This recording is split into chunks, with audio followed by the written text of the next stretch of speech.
When we think of IP addresses, we usually picture the public internet, the digital phone numbers that connect websites across the globe.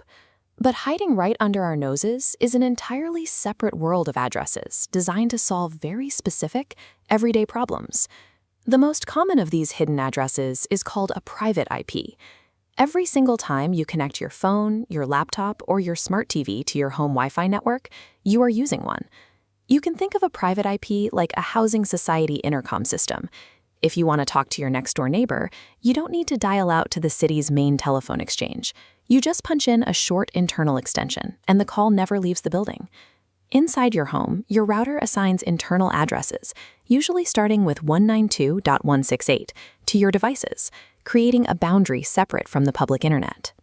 Because of this, your laptop can send documents straight to your printer locally without ever being exposed to the outside web.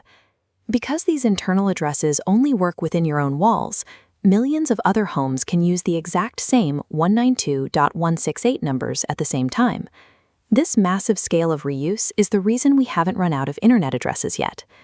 We can scale this concept down even further. Instead of a whole house full of devices, let's look at how a single computer handles networking internally. This is where we find localhost. It has one dedicated IP address, 127.0.0.1. If you type that number into a web browser, your computer doesn't try to find a website on the internet at all. In this diagram, your computer recognizes 127.0.0.1 as a loopback address. The connection exits, turns right back around, and routes directly into the same machine.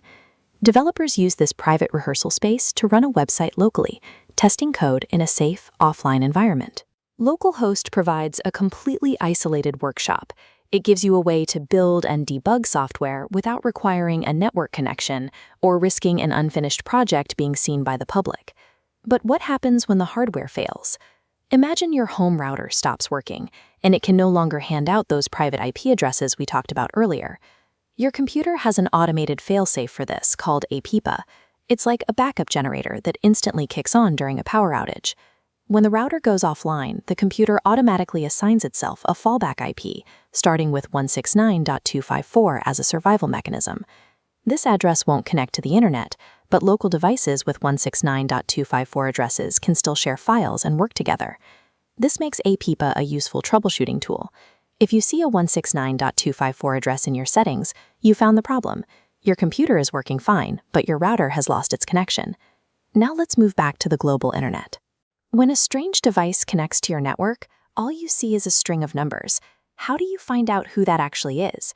Most of the time, we use a name to find a number. Reverse IP does the opposite. It takes the number and works backward to find the official name of the owner. This works exactly like caller ID. Look up an unknown address, like 8.8.8.8, and the system reveals the name, a Google public server. Email servers use this cross-check to verify if the sender's IP matches their claimed name, filtering out spam. By identifying the source of a connection, reverse IP helps security teams track unauthorized access and ensures that the services you use every day are communicating with the right people. We've looked at 4 distinct tools today. Private IPs act as your home's secure intercom system, keeping your devices connected and hidden. Localhost, the 127.0.0.1 address, is your computer's private rehearsal space for safe offline testing. APIPA, using those 169.254 addresses, is your network's backup generator when the router fails. And reverse IP is the caller ID of the web, revealing the names behind unknown connections. These addresses are a set of logical tools designed to keep the internet organized. The next time you see a strange IP address, you'll know exactly which of these systems is working behind the scenes.